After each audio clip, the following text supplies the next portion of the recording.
Hello everyone, welcome back to Oracle Database Administration Workshop. We have seen so many models so far, right? Starting with the database architecture, ASM architecture, and creating our ASM instance and creating Oracle database, and a few of the basic admin tasks about ASM and the database, how we can start and stop. All those we have seen it. So now we will see the core foundation, like how you can manage your ASM and your database instance. So how the primary the function of a DBA, right? So how to connect the database? What are the different ways to manage my database? Where and all I can manage my database? So this topic is a core basic understanding. So one has to the basic understanding how we can connect to database, what all checks he has to do it, and what are the tools available to manage my database. So if you can see, right, any DBA can connect to database using SQL plus, or using a Toad, or using SQL developer, or the OEM, or so many the tools are available in the market. But one of the favorite for each of every DBA is SQL plus command prompt, because most of the DBA prefer to run commands manually rather than doing any activity via GUI. Because command line, once you do hands on managing your database using the commands, that is where you will understand the core functionality, how your database activities or command works in the backend, right? So first, every DBA has to thorough with the command line activities, command line SQL prompt. Then you can go to the any of the GUI tool, right? OEM, or SQL developer, or the Toad, or whatever the tool available in the market, you can go to that. But first foundation is you have to be very strong in your connecting to the connecting to the database using SQL plus, and you have to thorough with the SQL command lines. So if this is the my BSM database, and this is my Oracle database, the first and foremost, any DBA connect to server, you have to run the environment utility called ORA-env. The moment you run it, it'll ask which database to connect, right? Because if you suppose you have 5 database running, you have to select which database to run. Like you have to give the instance ID, ORCL, and it'll automatically set the environment. If you do env pipeline and grep, if you type ORA, you can see SID you are set, Oracle base is automatically set, and Oracle home is automatically set. The moment you run ORA-env, all this in the environment is taken. This all taken with the help of my etc ORA tab file. etc ORA tab file, if you cat it, you can see your ASM. You can see your ASM is running here, and particular ASM entries you can see it in ORA file. And you have ORCL database, you can see ORCL database, and respective Oracle home is set here. The moment you run this ORA-env and you give this ORCL, and automatically the environment and base, everything will be set. Okay, that's it. Like once you set your environment, you have to launch your SQL plus, just SQL plus, and enter. And you have to give your username and password. Suppose I have a HR is a user, and I can give password of that user HR. So I connected to my database. Show user, if I do, I'm at HR user. So this is a one way of connecting. And other way of connecting, you in one line you can do SQL plus HR/HR. So it will connect to your HR database. Sorry, HR user. Show user. You can see HR. So for DBAs, like for the sysdba, there's a different way. Sysdba, you don't need to give the password, because that will take a OS authentication. If you do SQL plus sys, you can do sys as sysdba. So you no need to give sys slash password, right? This password, you no need to give this particular password. Whatever the sys password, you no need to give. So I'll just remove that password. I'll just mention sys as a sysdba, and always sys has to connect as a sysdba. This is a keyword is mandatory. Without this, you cannot connect as a sys user. Sysdba is a mandatory. The moment I connect, it will directly connect to my database. You can see I just did enter. It did not ask for any password. Okay, so I'll just try again once again. SQL plus sys as sysdba, and you just enter. And when it asks for password, you just enter. No need to give any password. It will connect to your database. Show user, it will connect to database. So this is a different way to connect to your database. If you have username and password, you can use HR/HR or whatever username and password. But for the DBS, you have to run SQL plus SysDBA, or you have to set like ORINV, ORCL, and SQL plus sys slash SysDBA. Sorry, SQL plus sys slash SysDBA. The moment you do it, it will not ask you a password. So you can just enter, it will directly connect to your database. Anyway, like there are so many ways you can connect.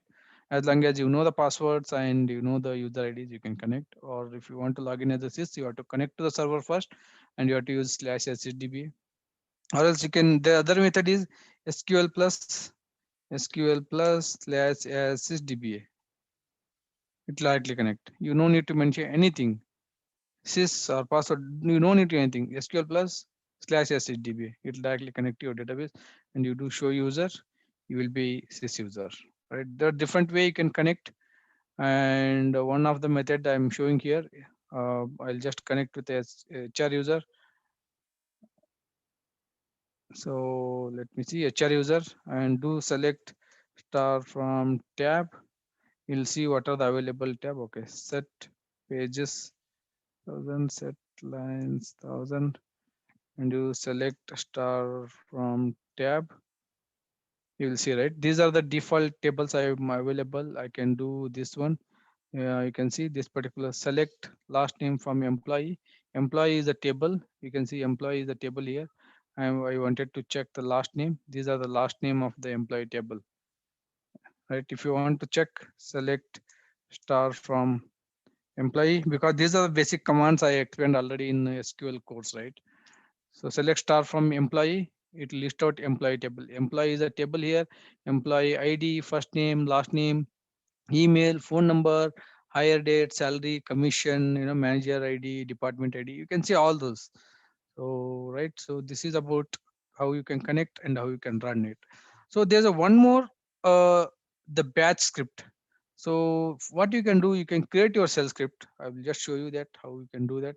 VIM, and you can create batch SQL, and you can do this one. This is a sample your shell script, right? If you are aware of the shell script, the if you just know the basics of your shell script, it will do select count from employee and it will update the salary with the salary percentage, right? So and then commit and it will exit. You can see, right, SQL plus SSDBA. Where is that has missed? Okay, I'll just delete everything. Okay, so I'll just copy it once again.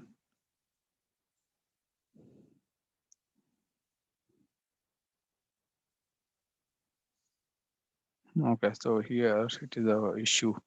I'll just it should be SQL plus should come here. Q count. Okay, I'll just do enter here and I will give enter here. Right. Okay. These are the commented. These are like commented. And what it will do, SQL plus HR slash HR, it will connect to database, and it's a start of the line and it's the end of the line. So in this bracket, in this bunch of commands, the bunch of activities happens. Like one is it will count number of employees, how many are there, and it will update employee salary with 1.5, 1.10. This percent of salary, it'll raise the salary hike, right? So I'll just save this file and I will give the permission, right? Permission chmod 777, right? I give an execute permission for that. So before that, if you see here, right, how many are there? 107 are there, and these are the employees. For example, salary, right? This is for this T1. We have 24,000 is the salary. So the moment you run this particular batch script dot slash, you run this one, you can see it connected to my database and it did a count 107 and it updated the salary for 107 record and it exited. And if I connect back to my database, HR/HR, set pages 1000, set lines 1000. And if I execute the same query, you will see the difference of the hike in the salary, right? Okay, so now if I will go to the T1 salary, you can see here 26,400. Earlier it was 24,000, and then now it is salary increased by 1.10%, right? So that's about running the shell script. That is a batch script. You can manage your database, and then other way you run that script, or there's a one more SQL script you can create. That SQL script, you just keep the SQL IDs. So what I'll do, I will create this SQL script. Like I'll just exit. I will do vi SQL script.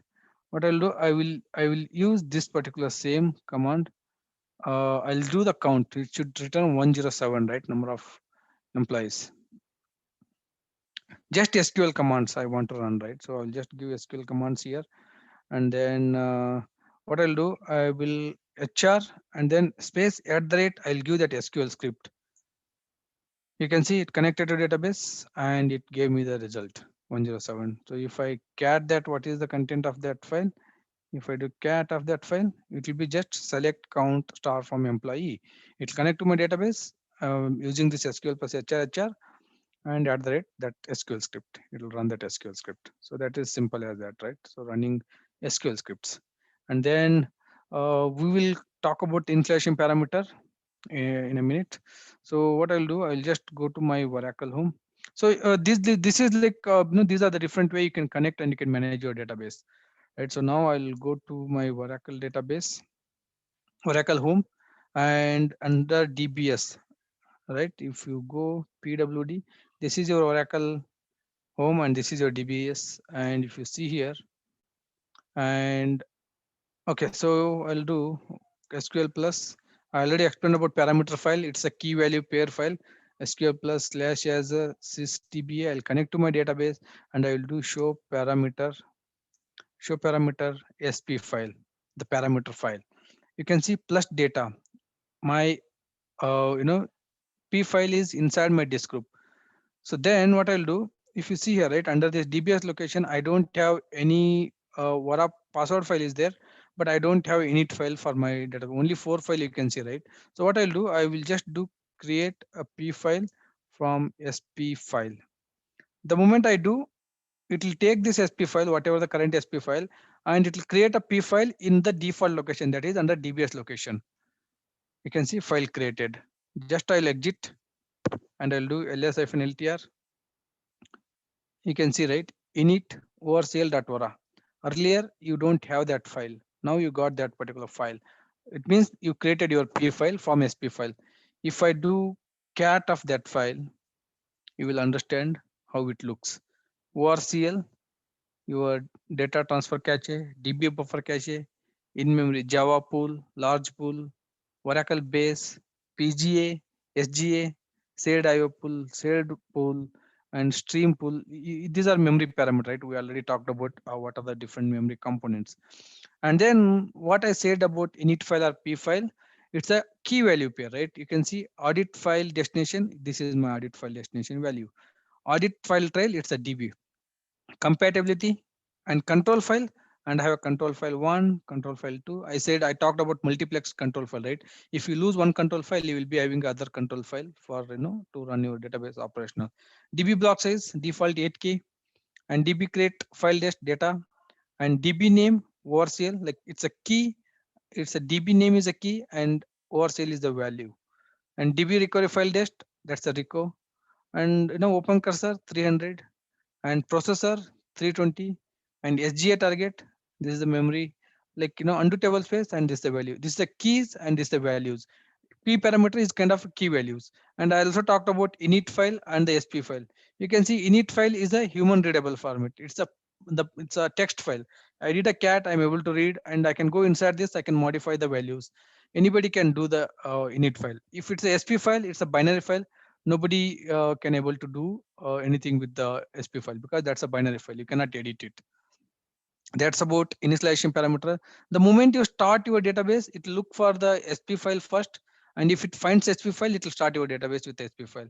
If it did not find SP file, it will look for a P file, and it finds the P file, it will start with the P file.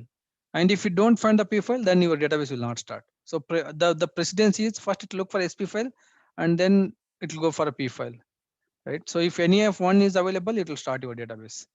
So that's about a P file and how it start. So now the quiz time. Database to start, which file is needed? Either SP file or P file. The answer is first it will look for a P file. If it is not available, it will go for a P file. And if it is not available, your database will not start. Both are needed. Okay, initialization parameter, as I said, control file and where are your control file location. Control file and where are your control file. And DB files and where are your DB files. And processors, you can see here, right? Maximum processors and db block size, cache size, you can see db block size, 8k, all are like some of the random and sample parameters. How you can verify it? You can verify using by connecting database also, like show parameter. Show parameter, you can give this one, processor, right? I'll just do processor. I don't want that dot. Show parameter processor. You can see all the processor related parameters. 320 processors are 320. If I want to use this control files, show parameter control files, you can see control file 1, control file 2. And if I want to check db block size,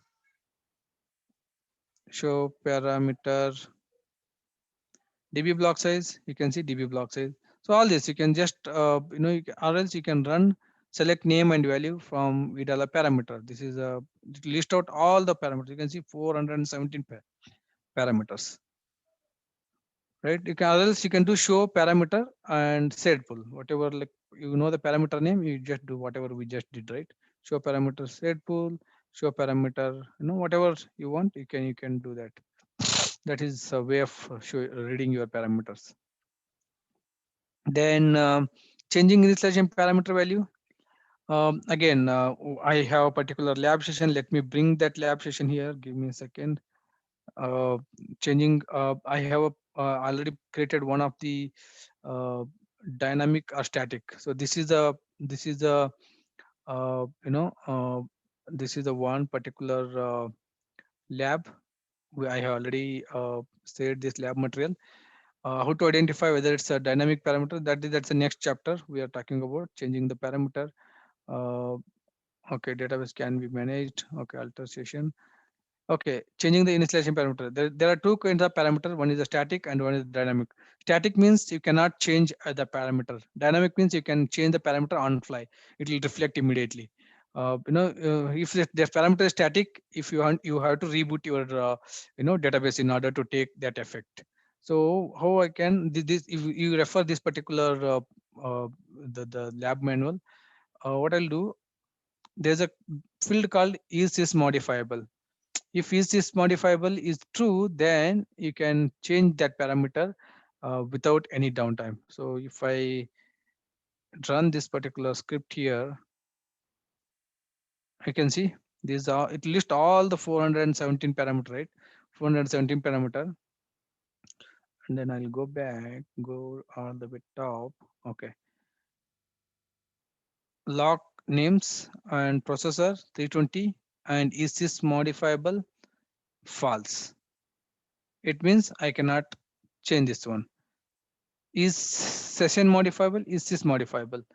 I'll just go back here. Parameter is basics. Okay, parameter basics. In general, parameter is a placeholder, right? Like it's a key value pair, I said. Then how to identify is a parameter static or dynamic? Is this modifiable from VDAL parameter? And then if it is a false, it means you cannot change that one. You need a reboot of your database. If is this modifiable, yes, then that parameter can be changed.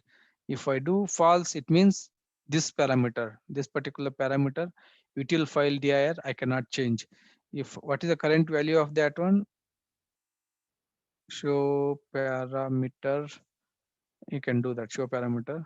That has not been set now. So I cannot modify anything with that parameter. It needs a database reboot. There's one more parameter.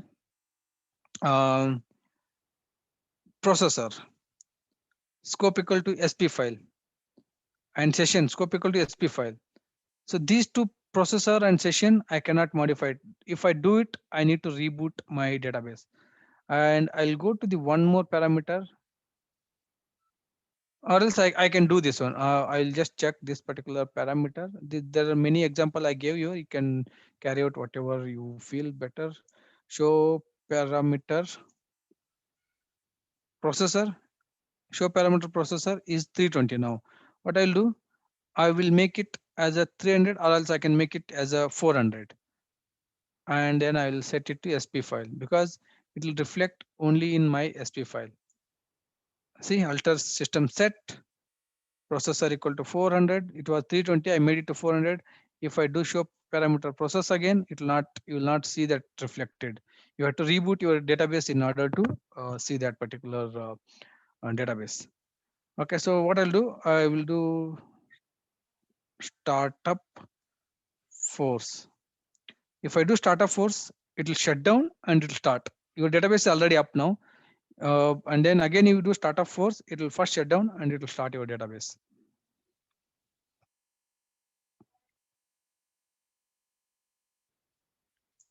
You can see database instance started, it went down and it started now, and it instance started now. It is in no mount state, and database is mounted now, and database is opened. And if I do now show parameter processors, you will see that reflected 400 value. That is a static parameter. You need a system, you need a database reboot in order to reflect that value. You can see you have to shut down your database and start, and you need to verify those parameters, processes, and this one. And how to verify if it's dynamic or the static. For example, you can see this particular log archive dash2. You see immediate, right? So one more parameter, this one, open cursor. Show parameter open cursor. You can see 300. What we can do, we will make it 500, and I'll make scope equal to both. Scope equal to both means it will immediately reflect in the memory as well as in the SP file. And now the system is altered. If I do show parameter open cursor, you can see 500. So that is why, the dynamic parameters are on fly, you can change. If it's a static parameter, you cannot change on fly, you have to reboot. Okay, few parameters I can keep it in the memory. So AWR snapshot, right? So I'll show you this one. Show parameter offset. So now it is 0. What I'll do, I'll make it 2. Scope equal to memory, I'll give. Scope equal to memory. Right, done. So now if I do show parameter snapshots, you can see it is set to true. Now I mentioned scope equal to memory. It means it is available only for this particular session, this particular database uptime. The moment I reboot, it is again go back to the 0, because it is set only in the memory. It is not set in the SP file, right? So I'll just give a illustration how it works here. I'll just take one more notepad. Okay, so I found out 3 components here. One is SP file, and other one is memory, and other one is both. Okay, when you did a SP file, it will reflect after DB restart. If you do set any parameter and scope equal to SP file, if you mention, it will reflect once you restart your DB. Okay, and if you do any parameter change and if you mention scope equal to memory, it is at this session. It means as long as your DB is up and running, you will see that new values. It is reflected immediately. And then once you reboot your database, this value, whatever value you have set, it will goes off, because it is not returned to the SP file. It is returned to only memory. It means as long as your database up and running, you will see that new value. The moment you start your database, you again will see the old value. And if you mention scope equal to both, it means it will update in the memory and you will see immediately that new value. And also it will update your SP file. And once you restart your database also, that value is persistent. These are the three value variables you have to give when you're defining scope equal to memory or both are SP file. Again, how you define whether it is static or dynamic? Is this modifiable? If is this modifiable is no, then you cannot do it. If you can do is this modifiable yes or immediate, you can do it. That's about the initialization parameter, static parameter, dynamic parameter, and how you can set it. Okay, so now the quiz time. Database can be managed using OEM or SQL plus. Yes or no, true or false? The answer is true. You can manage your database in OEM. You can manage using SQL plus command line, or you can manage using Toad. You can manage using SQL Developer. There are so many utilities, but OEM is a Oracle provided utility. You can use that as well. That also works to manage your database. And many of database parameters are dynamic and can be changed without having to shut down your database instance. Yeah, as you've seen, right? There are how many parameters we have seen, like 417 for this database. There are more than 417 database as per your database requirement. You can set there are n number of thousands of parameters. Whichever parameter you have set, it will be reflected in your database. And most of them are like you can see immediate, right? Immediate means you can set it on fly. Whatever the is this modifiable is false, those need system reboot. You can see, right? So many parameters are immediate, so many parameters are dynamic. You can set it on fly. So answer is true. So there are so many parameters can be changed without having a database shutdown. Right, so that's about managing your database or managing your ASM instance. Whatever we did, SQL plus command activities are all applicable to your ASM instance. Just a quick uh, example on your ASM. I already explained one more time. You have to run var-inv and you have to set your ASM instance, that is plus ASM. The moment you set, you have to connect SQL plus slash as sys ASM, and then you can do all the operation whatever you have done for your database. And ASM has a limited activities. You have to do activities related to disks, activities related to disk groups, and all those things. So that's about your managing your database instance and ASM instance. And our next topic will be on a database startup and shutdown sequence. Thank you guys.